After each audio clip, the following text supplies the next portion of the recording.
ముందు చూసినా దీపముల యొక్క వరుసలు కనపడతాయి. ఇప్పుడు ఈ దీపముల కాంతుల్ని చూస్తుంది లక్ష్మీదేవి. ఓ, వీళ్ళు శాస్త్రమును నమ్మారు, గురువుని నమ్మారు, భగవంతుణ్ణి నమ్మారు, చేసిన దోషాన్ని పోగొట్టుకున్నారు, కాబట్టి నేను ఇంట ప్రవేశిస్తాను అంటుంది. ఆ రోజు అమావాస్య, పితృదేవతలు వస్తారు. వచ్చిన పితృదేవతలు ఆ చీకట్లో వాళ్ళు మళ్ళీ వెళ్ళిపోవాలి. మేము పితృదేవతల యందు కూడా చాలా గౌరవంతో ఉంటున్నాం. మాకు జన్మనిచ్చినటువంటి వాళ్ళు ఎవరున్నారో, మా తండ్రి తాత ఎవరు శరీరం విడిచిపెట్టేశారో, ఇక నుంచి మేము వాళ్ళ పట్ల కూడా గౌరవంతో ఉంటాం, మర్యాదతో ఉంటాం. దీనికోసం దివిటీలు ఎత్తుతారు. అందుకే ఆడపిల్లలు దివిటీలు ఎత్తకూడదు, ఒక్క మగపిల్లలే దివిటీ ఎత్తుతారు. దివిటీ దక్షిణ దిక్కుకి తిరిగి మాత్రమే ఎత్తాలి. ఎందుకంటే పితృస్థానములు దక్షిణ దిక్కుకుంటాయి. దక్షిణ దిక్కుగా వెళ్ళిపోతారు పితృదేవతలు. వెళ్ళిపోయేటప్పుడు వాళ్ళకి కనపడడం కోసమని ఆ గోగునార మీద జ్యోతిని వెలిగించి ఆకాశంలోకి ఎత్తి దక్షిణ దిక్కును చూపిస్తారు. ఇక నుంచి మేము బుద్ధి తెచ్చుకుని పితృదేవతల పట్ల గౌరవంగా ఉంటాం, శ్రాద్ధాది కార్యక్రమములను సక్రమంగా చేస్తాం, అంతే తప్ప తల్లికి తండ్రికి కూడా తద్దినం పెట్టనటువంటి నిర్భాగ్య జీవితం మేము గడపం, అటువంటి కృతజ్ఞతతో ఉండం అని మర్యాదతో మగపిల్లలందరూ దీపాలు ఎత్తుతారు. దక్షిణ దిక్కుకి అది దివిటి. ముందు దివిటీలు చూపించి పితృదేవతారాధన ఏది చేసినా స్నానం చేయాలి. స్నానానికి ప్రత్యామ్నాయంగా కాళ్ళు చేతులు కడుక్కొని నోరు పుక్కిలించి ఇంట్లోకి వస్తే ఇల్లాలు లక్ష్మీ స్వరూప కనుక మధుర పదార్థం పెడుతుంది. ఆ మధుర పదార్థాన్ని తింటాడు. మధుర పదార్థాన్ని తిని ఆ తరువాత దీపం వెలిగించి దీపంలో లక్ష్మిని చూసి ఇంటి యజమాని పూజ చేయాలి. లక్ష్మిని ఆరాధన చేసి బయటికి వచ్చి ఆ తర్వాత పండగ సందర్భంగా చేసుకునేటటువంటి ఉత్సవం చేసుకుని అర్ధరాత్రి వేళ లేచి ఆడవాళ్ళు మాత్రమే డిండిమాల్ని మోగిస్తారు. ఇది కార్తీక మాసం వస్తోంది అంటే దాని ముందు నేపథ్యం అలా ఉంటుంది. అర్ధరాత్రి 12 గంటలకు లేచి మగవాళ్ళు ఎవరు వాయించకూడదు, ఒక్క ఆడవాళ్ళు మాత్రం డిండిమాలు వాయిస్తారు. వాయిస్తే అలక్ష్మి ఇంకా ఏదో ఒక వంకతో కూర్చునే ప్రయత్నం చేస్తుంది. ఇంటి ఇల్లాలే లక్ష్మి. మా ఆయన భక్తి ఏమిటో చూసావా, నేను ఆయన లక్ష్మిని. అర్ధరాత్రి కూర్చుందాం అనుకుంటున్నావేమో, వెళ్ళిపో ఇంట్లోంచి డిండిమం మోగిస్తుంది. డిండిమం మోగిస్తే అలక్ష్మి వెళ్ళిపోతుంది. అలక్ష్మి వెళ్ళిపోయి లక్ష్మీదేవి శాశ్వత స్థానాన్ని పొందుతుంది. అందుకే ఐశ్వర్య సంబంధమై ఉంటుంది. అంతఃకరణమునందు ఆంతరమునందు బాహ్యమునందు కూడా ఐశ్వర్యమునివ్వగలిగినటువంటి మాసము ఈ కార్తీక మాసం. అంత గొప్ప నెల కాబట్టి దీని పాడ్యమికి ముందున్న అమావాస్య అంత గొప్పగా ప్రారంభమైంది.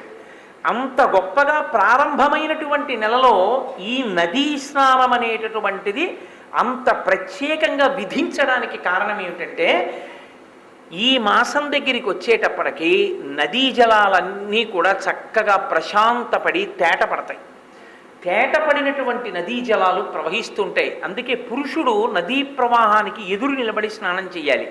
స్త్రీ నదీ ప్రవాహానికి అభిముఖంగా నిలబడకుండా వెనక్కి తిరిగి నిలబడి స్నానం చేయాలి.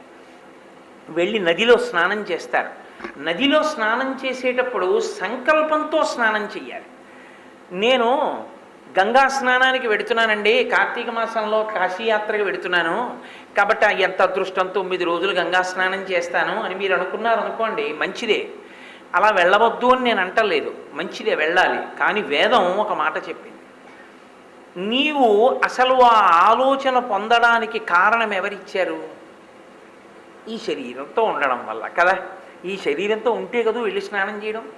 ఈ శరీరంతో నువ్వు ఎలా ఉండగలిగావు? నీటి వలన.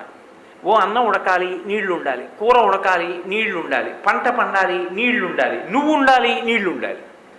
ఇప్పుడు నీకు నీరు ఎక్కడిది? నీకు దగ్గరలో ఏ నదీ జలం వెడుతోందో దాన్ని నువ్వు రోజు దేశకాల సంకీర్తనంలో చెప్తావు. గంగా గోదావరియో మధ్యప్రదేశే శ్రీశైలస్య పూర్వ దిగ్భాగే లేదా ఈశాన్య దిగ్భాగే ఏదో చెప్పారనుకోండి. శ్రీశైలాన్ని గుర్తుగా పెట్టి మీరు ఏ నదికి దగ్గరగా ఉన్నారు? తూర్పు గోదావరి, పశ్చిమ గోదావరి. గోదావరికి తూర్పునున్నవారు, గోదావరికి పశ్చిమమునున్నవారు అని కదా అర్థం. పండిన పంటలు కానీ తాగిన నీళ్లు కానీ ఇవన్నీ గోదావరి తల్లి అనుగ్రహమేనా కాదా? నీవు గంగా స్నానానికి వెడుతున్నావు. నిన్ను ఉంచినది, నిన్ను పెంచినది, పోషించినది ఆ తల్లి. ఇప్పుడు నువ్వు ఇంకొక నది చాలా గొప్పది అని వెడుతున్నావు, మంచిదే. గోదావరి కూడా కాదందు, చాలా సంతోషించింది, నిజమే మా అప్ప గంగ అంత గొప్పది అంటుంది. కానీ అమ్మా, అసలు ఆ ఆలోచన రావడానికి, ఈ ఉపాధితో వెళ్ళడానికి కారణం ఎవరో తెలుసా? నువ్వే. నీ నీళ్లే తాగాను, నీ నీళ్లతో పండిన పంటలు తిన్నాను. అమ్మా, నీలో ముందు మునక వేసి నీ అనుగ్రహాన్ని అపేక్షిస్తున్నాను. తల్లి, నాకు గంగా స్నానం చేసి గంగ యొక్క పూర్ణమైన అనుగ్రహాన్ని పొందేటట్టుగా నాకు కృప చెయ్యి అని అడగాలి. అడిగి గోదావరిలో మునక వెయ్యాలి. ఇప్పుడు గోదావరి గంగకి సంకేతం పంపుతుంది. రెండు అప్పులే కదండి, జలాలేగా. ఏమో నా దగ్గర అన్నం తిని నా దగ్గర పెరిగినవాడు ఎంత కృతజ్ఞుడో తెలుసా? నా బిడ్డ ఒకడు ఉన్నాడు ఇక్కడ, వాడు వచ్చి స్నానం చేసి నన్ను అనుమతి అడిగాడు. అనుమతి అడిగి, కాశీ వెళ్తున్నానమ్మా, గంగ పెడుతున్నానమ్మా, గంగలో స్నానం చేయాలనుకుంటున్నానమ్మా, అమ్మా నీ అనుగ్రహంతో నాకు గంగా స్నాన ఫలితం ఇప్పించమ్మా అని నన్ను వేడుకున్నాడు. అందుకని వీడికి చక్కగా స్నానం జరిగేటట్టు, వీడికి గంగ యొక్క అనుగ్రహం పూర్ణంగా కలిగేటట్టు ఓ అక్క అనుగ్రహించు అంటుంది గోదావరి. అందుకే వేదం ఏం చెప్పిందంటే, నువ్వు ఒక చోటికి వెళ్ళేటప్పుడు తీర్థయాత్రకి అక్కడ నదీ స్నానం చేద్దాం అనుకుంటూ ఉంటే, నీవు ఏ నదీ జలముల చేత బతికి ఉన్నావో, బతికి ఉంటావో, ఆ నదీ జలంలో ముందు స్నానం చేసి వెళ్ళు. అందుకు కదూ ఎదర కాశీ వెళ్ళాలని ఇవ్వాలే గోదావరిలో స్నానం చేసి రావడానికి కారణం. అంత వర్షం పడుతున్నా వెళ్ళి గోదావరిలో స్నానం చేస్తే వేదధర్మానికి మనం కట్టుబడినట్టు, ఆ తల్లి అనుగ్రహాన్ని పొందినట్టు. కాబట్టి నదీ జల స్నానము అంటే కేవలము తీర్థయాత్రగా వెళ్ళిపోయి స్నానం కాదు, ఇక్కడ నదిలో స్నానం చేసి అక్కడ నదిలో స్నానం చేయాలి. సరే, ఏ కారణం చేతనా చెయ్యలేకపోయాం, అయ్యో గోదావరి వెళ్ళలేకపోయామండి, మరి ఎలాగండి ఇప్పుడు దాంట్లోంచి పెద్ద ఆలోచన ఒకటి పెట్టుకుని, అనుమానాలు పెట్టుకుని, ఇంకక్కడి నుంచి వేదిక దిగ్గానే ప్రశ్నల పరంపర సంధించక్కర్లేదు. మీ ఇంట్లో చేసే స్నానం కూడా గోదావరి జలాలేగా. కాబట్టి ఆ తల్లికి చెప్పండి, అమ్మా రాలేకపోయానమ్మా, వానలు అదిని ప్రయాణం హడావిడిలో ఉన్నాను, దగ్గరికి వచ్చేసింది కాశీయాత్ర, ఓ పంచేయి తల్లి, ఎప్పుడో అప్పుడు మళ్ళీ నీలో మునక వేసేటటువంటి అదృష్టాన్ని నువ్వే కృప చెయ్యి. నేను రాలేకపోయినందుకు క్షమించి, వీడు రాలేకపోయిన అర్భకుడు, వచ్చినవాడు రాగలిగాడు శక్తివంతుడు, రాలేనివాడు అర్భకుడు. అర్భకుడు గురించిగా తల్లి ఎక్కువ బెంగపెట్టుకుంటుంది. అందుకని నా మనసు వాడి ఎందు ఎక్కువ ఉంది, అందుకని వాడికి ఎక్కువ అనుగ్రహాన్ని కృప చెయ్యమని ఓ మాట పంపించమ్మా అని వేడుకోవాలి. నీకు భక్తి అంటూ ఉంటే లొంగుతాడు ఈశ్వరుడు. కాబట్టి నదీ స్నానము అందుకు విధింపబడింది. ఈ కాలమునందు నదీ స్నానమును తప్పకుండా చేసి తీరాలి. ఎందుకని? అది చతుర్ముఖ బ్రహ్మగారి యొక్క సృష్టిలో వచ్చింది నది. అక్కడ పుట్టి ఆ మార్గం గుండా వెడుతోంది. ఆ మార్గం గుండా వెడుతున్నటువంటి నది సాగరంతో కలుస్తుంది, సాగర సంగమము అంటారు.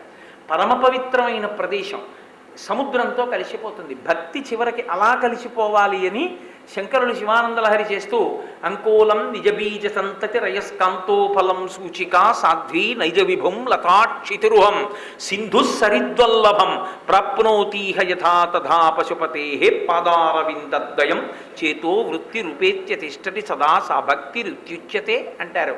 నది వెళ్ళి వెళ్ళి వెళ్ళి వెళ్ళి సముద్రంలో ఎలా కలిసిపోతుందో అలా నా భక్తి కూడా చివరికి పరమేశ్వరుని యందు నేను కలిసిపోవడానికి పనికి రావాలి తప్ప నేను పరమేశ్వరుడిని రెండుగా ఇక విడివడి ఉండకూడదు. అదిగో ఆ సాయుధ్య స్థితి కలగడానికి నా భక్తి పనికి రావాలి. దానికి తార్కాణము నదీ ప్రవాహం. కనుక ఆ నదీ జలముల యందు మజ్జనము అంటే తల మునిగేటట్టుగా స్నానం చెయ్యాలి. ఒక్క అనారోగ్యంతో ఉన్నవాడైతేనే కంఠపర్యంత స్నానం, ఆరోగ్యంగా ఉంది శరీరము అంటే తల మునిగేటట్టుగా స్నానం చెయ్యాలి. రెండవ కారణం నదీ స్నానం ఎందుకు చెయ్యమని చెప్తారో తెలుసా అంటే, ఋషులు కేవలము ఛాందసత్వముతో మాత్రమే మాట్లాడరు. లక్ష్మీదేవి యొక్క అనుగ్రహం, అమ్మవారి అనుగ్రహం చంద్రభగవానుడి యొక్క కిరణముల ద్వారా వ్యక్తమవుతుంది. అందుకే హిమకరహ అని పేరు ఆయనకి. ఆయన సుధాకిరణుడు అంటే అమృత కిరణుడు. ఆయన కిరణములలోంచి అమృతము స్రవిస్తూ ఉంటుంది. ఇప్పుడు చంద్రుని యొక్క కిరణముల చేత విశేషమైనటువంటి శక్తిని పుంజుకునేవి లోకంలో రెండు ఉన్నాయి. ఒకటి ఓషధులు, రెండు నదీ జలములు. ఈ రెండిటికి ఉన్న లక్షణం ఏమిటంటే, చంద్రకిరణములలో ఉండేటటువంటి శక్తిని అవి పుచ్చుకుంటాయి. పుచ్చుకుని తమలోకి పొందుతాయి, ఆ అమృతాన్ని తమలోకి తీసుకుంటాయి. రాత్రల్లా నదీ జలాల మీద చంద్రకిరణములు పడ్డాయనుకోండి, ఆశ్వీజ మాసంలో ఉండేటటువంటి చంద్రుడు పరిణితి చంద్రుడు. పరిణితి చంద్రుడు అని పెద్ద చంద్రబింబం కనపడుతుంది. ఆ చంద్రకిరణములు సుధాకిరణములు నదీ జలముల మీద పడతాయి. పడినప్పుడు నిజంగా అసలు ఆ పౌర్ణమి వెన్నెలలో ప్రవహించేటటువంటి నదీ జలముల యొక్క అందాన్ని మీరు చూసి తీరాలి. గోగు మొక్క, నదీ ప్రవాహము, ఈ రెండు ఎలా ఉంటాయంటే వెండితో సమానంగా ఉంటాయి. చీకట్లో వెడుతూ మీరు చూస్తే ఒక వెండి రేకు కింద నేల మీద పెట్టబడిందా అన్నట్టుగా ఉంటుంది. అంత గొప్పగా ప్రకాశిస్తూ చంద్రకిరణములలో ఉండే శక్తిని అంతటినీ నెల్లాళ్ల పాటు తీసుకుంటాయి నదీ జలాలు. ఆశ్వీజమాసమంతా పుచ్చుకున్నటువంటి నదీ జలములు ఏ ఉన్నాయో అవి మంచి అమృతత్వాన్ని పొంది ఉంటాయి. ఇప్పుడు మీరు కార్తీక మాసం వచ్చేటప్పటికి వెళ్ళి ఆ జలములలో స్నానం చేశారనుకోండి, మనం రివర్ కరెంట్స్ అంటూ ఉంటాం. ఆ ప్రవాహమునకు ఒక శక్తి ఉంటుంది. ఆ ప్రవాహమునందు ఓషధీతత్వం ఉంటుంది, ప్రవాహమునందు అమృతత్వం ఉంటుంది, ప్రవాహమునందు రోగనిరోధక శక్తి ఉంటుంది, ప్రవాహమునందు మేధస్సుని పెంచగలిగినటువంటి లక్షణం ఉంటుంది, ప్రవాహమునందు మీకు భక్తిని కల్పించగలిగినటువంటి వ్యవస్థ ఉంటుంది. ఇప్పుడు నదీ ప్రవాహం దగ్గరికి వెళ్ళి తల ముంచి స్నానం చేశాడనుకోండి, దాని వలన గొప్ప ఆరోగ్యాన్ని పొందుతాడు. ఎందుకంటే ఆ అమృతత్వాన్ని, చంద్రకిరణముల నుండి పొందినటువంటి అమృతత్వాన్ని తమలో కలుపుకున్నటువంటి నదీ జలములు తలమించి శరీరావయవముల నుంచి ప్రవహించి వెళ్ళిపోతే, అలా ప్రవహించి వెళ్ళిపోవడం వల్ల ఏమవుతుందంటే ఈ శరీరము ఆ అమృతపు శక్తిని తాను గ్రహిస్తుంది. గ్రహించడం వల్ల ఏమవుతుందంటే, అందుకే ఆశ్వీజ కార్తీక మాసములు రెండూ శరదృతువి. కావలసినటువంటి తేజస్సుని, కావలసినటువంటి భక్తిని, కావలసినటువంటి శరీర ఆరోగ్యాన్ని శరీరం పుచ్చుకుంటుంది. శరీరం పొంది ఉపాసన యందు నిలబడగలిగినటువంటి లక్షణాన్ని పొందుతుంది. ఆ కారణం చేత తప్పకుండా కార్తీక మాసంలో నదీ స్నానం చెయ్యండి. విధింపబడింది నదీ స్నానం. నదీ స్నానం చేస్తున్నాము అంటే అది కాకి స్నానముగా చెయ్యకూడదు అని నియమం. అంటే వెళ్ళిపోయి ఎలా పడితే అలా మునగకూడదు నదీ స్నానం చేసేటప్పుడు. మనకి వేదంలో పటల పన్నము అని ఒక పన్నం, ఆ పన్నం మనకి కొన్ని మాటలు చెప్తుంది. వస్త్రం కట్టుకుంటాం, కట్టుకునేటటువంటి వస్త్రాన్ని మీరు కానీ ఒకసారి ఏదైనా ఒక సాధనం పెట్టి కత్తిరించడం కానీ, కొయ్యడం కానీ, ముక్కలు చేయడం కానీ చేసి తిరిగి దాన్ని కుడితే ఆ వస్త్రమునకు ఉన్నటువంటి దేవతల శక్తులు హరించిపోతాయి. అందుకే పెద్దలు స్నానం చేసిన తర్వాత నడుము కట్టుకున్న బట్ట కిందకు వదిలేస్తారు. సహజం అది. స్నానశాఖను చిన్న బట్ట కట్టుకుని స్నానం చేస్తాం. స్నానం అయిపోయిన తర్వాత బట్ట కిందకు వదిలేస్తారు ఒళ్ళు తుడుచుకునేటప్పుడు. ఎట్టి పరిస్థితుల్లో బట్టని కాలుతో పైకెత్తడం కానీ, కాలుతో తన్నడం కానీ చేయరు. కారణం ఏమంటే ప్రతి బట్ట యందు దేవతాశక్తి ఉంటుంది. అందుకే మంగళమును కోరుకుంటున్నవాడు అని గుర్తు ఏమిటంటే అంచు లేని బట్ట కట్టుకోకూడదు. అందుకే లుంగీలు కట్టుకోవడం అన్నది సనాతన ధర్మంలో లేదు. అంచు పంచ మాత్రమే కట్టుకుంటారు. అందున గోచి పోసి కట్టుకోవాలి. అథవా అంచు పంచ, అంచు ఉన్నటువంటి వస్త్రాన్ని కట్టుకుని పైన ఇంక ఏ బట్ట లేకుండా సంకల్పం చెప్పి నదిలోకి దిగాలి. ఒక నదిలో స్నానం చేసేటప్పుడు మీరు ఎవరు, మీ గోత్రం ఏమిటి, మీరు ఏ నదిలో స్నానం చేస్తున్నారు, దాని వలన మీరు ఏ ఫలితము కలుగుతుందని మీరు అపేక్షిస్తున్నారు. ఇది విశ్వాసము, శ్రద్ధ అంటారు. సా శ్రద్ధ కదితా సిద్ధి యయా వస్తూపలభ్యతే. శంకరుడు శ్రద్ధ గురించి భాష్యం చేస్తూ అంటారు, గురువు యొక్క వాక్యం మీద, శాస్త్రం మీద నమ్మకం కలిగి ఎవడు పని చేస్తాడో వాడికే అనుగ్రహం కలుగుతుంది. కాబట్టి అటువంటి బట్టతోటి నది యందు స్నానం చేయాలి. ఇప్పుడు దాని వలన నదీ జలములు తృప్తి చెందుతాయి, సంతోషిస్తాడు. అందుకే మీరు చూసి ఉంటారు, వ్రతము పాటించిన స్నానం చెయ్యవలసిన రీతిలో చెయ్యకపోతే కృష్ణ భగవానుడు ఫలితం ఇవ్వడం కుదరదు అని చెప్పాడు భాగవతంలో. కాత్యాయనీదేవి కళ్ళ చేయుట కాక ఈ రీతి నోచువారు ఎందుకలరు. కాత్యాయనీదేవి మనకు ఫలితం ఇవ్వలేదని చెప్పడానికి తప్ప ఇలా స్నానం చేస్తారా ఎవరైనా అని అడిగాడు కృష్ణుడు. ఒంటి మీద బట్ట లేకుండా స్నానం చేస్తే, ఒంటి మీద బట్ట లేకుండా స్నానం చేసేది ఎప్పుడు? శవస్నానం. అది ఆఖరణ శరీరాన్ని పడుకోబెట్టి చల్లేస్తారు. ఒంటి మీద బట్టతో స్నానం చేయాలి. కాబట్టి ఒంటి మీద బట్టతో స్నానం చేయాలి తప్ప మీరు బట్ట లేకుండా దిగంబరులై స్నానం చేసి మీరు ఫలితం కావాలంటే ఎక్కడి నుంచి వస్తుంది? రాదంటాడు. అందుకే భాగవతం దశమస్కంధంలో పైగా ఒంటి మీద బట్ట లేకుండా నీటిలోకి వెళ్ళి మునిగితే వరుణదేవతకి అపచారం చేసినట్టు, జలములకు అధిదేవత వరుణుడు, ఆయనకి అపచారం చేసినట్టు. అందుకే తెల్లని బట్ట, అంచు ఉన్న బట్ట కట్టుకుని నదికి నమస్కారం చేసి సంకల్పం చెప్పి అప్పుడు నీటిలో మునక వెయ్యాలి.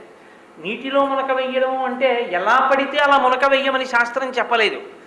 2 బొటన వేళ్లతోటి బాగా గాలి పీల్చి ముక్కురంధ్రములను మూసుకుని 2 పొడుగు వేళ్లతోటి చెవిరంధ్రములను మూసుకోవాలి. ఇలా ఇలా మూసి ఊపిరి బాగా పీల్చి ఉన్నాడు కాబట్టి ముందుతో చేతితో తడిమి చూసి రాళ్ళు రేవో అని నిర్ధారించుకొని అప్పుడు తలని 3 మాటలు ముంచి పైకెత్తాలి. పైకెత్తి వేళ్ళు తీసేయాలి. అప్పుడు లోపలికి నదీ జలములు వెళ్ళిపోవు, నీళ్లు వెళ్ళిపోవు. అలా తల 3 మాటలు ఎవడు మజ్జనము చేశాడో అంటే నీటి యందు ముంచాడో వాడికి వెంటనే ఆ నది యొక్క అధిష్టాన దేవత ఆ నదీ స్నాన ఫలితమును వేస్తుంది. స్నానం ఒక్కటే అంత గొప్పదైంది వేదంలో. అందుకే ఒక్క స్నానము ఎంత శక్తినైనా ఇవ్వగలదు. ఒంట్లో బాగులేదండి కంఠం వరకు చెయ్యి, అది కూడా లేదండి చల్లుకో, అది కూడా లేదండి అక్కడికి వెళ్ళి నిలబడి ఆ నది పేరు 3 మాటలు చెప్పి పైకి రా, వచ్చేస్తుంది అంతే ఫలితం. ఎప్పుడు ఒంట్లో ఓపికండి చేయకుండా ఉండడం కాదు, ఒంట్లో ఓపిక లేని స్థితిని అనుసరించి ఆ భక్తితో నువ్వు నిలబడితే నదీ స్నాన ఫలితాన్ని నీకు వేస్తారు. కాబట్టి మనకి శాస్త్రం కార్తీక మాసంలో చెయ్యవలసినటువంటి అత్యంత ప్రధానమైనటువంటి విధిగా స్నానాన్ని నిర్ణయం చేసింది. అలాగే ఈ మాసంలో ప్రత్యేకించి తెలుసుకోవలసినటువంటి ప్రధానమైన లక్షణం ఎట్టి పరిస్థితులలోనూ కూడా శివునకు కేశవునకు భేదమును పాటించరాదు. అందుకే ఈ నెలకి కార్తీక దామోదరుడు అధిపతి. దామోదరుడికి పూజ చేస్తాం, పరమశివుడికి పూజ చేస్తాం. శివాలయానికి వెళ్ళి అభిషేకం చేస్తారు, బిల్వపత్రితో పూజ చేస్తారు. అలాగే విష్ణువాలయానికి వెళ్ళి శ్రీ మహావిష్ణువుని తులసి దళాలతో పూజ చేస్తారు. అందుకే కార్తీక మాసంలో ఉండేటటువంటి ఈశ్వరాధిపత్యము ఎవరిది అంటే దామోదరునిది అన్నారు. దామోదర శబ్దానికి అర్థం ఏమిటో తెలుసా అండి? అసలు దామ్నా మాత్రే ఉదరే బద్ధ ఇది దామోదర. ఎవరు తాటి చేత కట్టబడ్డాడో వాడికి దామోదరుడని పేరు. తాటి చేత ఈశ్వరుడు ఎలా కట్టబడతాడు? ఈశ్వరుడు తాడు ముక్కేసి కట్టడం అంత తేలికే? అలా భగవంతుణ్ణి కట్టేయచ్చు అంటే ప్రతి వాళ్ళు కట్టేస్తారు. కార్తీక మాసం చేసేటటువంటి వాళ్ళు నక్తవ్రతము అని చేస్తారు. అంటే పగటిపూట భోజనం చేయరు. పగటిపూట శరీరం నిలబడడానికి కావలసినటువంటి సాత్వికమైన పదార్థాన్ని మాత్రమే తీసుకుని ఈశ్వరారాధన చేసి సాయంకాలం వేళలో సూర్యాస్తమయం అయిపోయి నక్షత్ర దర్శనం అయిన తర్వాత భోజనం చేస్తారు. కార్తీకం అంతా కూడా నక్తవ్రతం అంటే ఇలా చెయ్యవలసి ఉంటుంది. ఏదో ఆరోగ్య కారణాలు వాటిని పక్కన పెట్టండి, కనీసం భక్తితో చెయ్యవచ్చు. దీనికి దామోదరుడు అధిదేవత. ఎందుకు ఆ మాట చెప్పాలి? ఏమి విష్ణువుకి ఎన్ని నామాలు లేవు? ఎన్నో నామాలు ఉన్నాయి. ఏ నామంతో విష్ణువు అధిదేవత అని చెప్పకూడదు? దామోదరుడే అధిదేవత అన్నారు. దామోదర లీల అని భాగవతంలో ప్రత్యేకంగా ఒక లీల. ఆ లీల అర్థమైతే, ఆ లీల వంట పడితే ఆ కట్టు ఎవరికి అర్థమైందో వాడి కట్లు తెగిపోతాయి.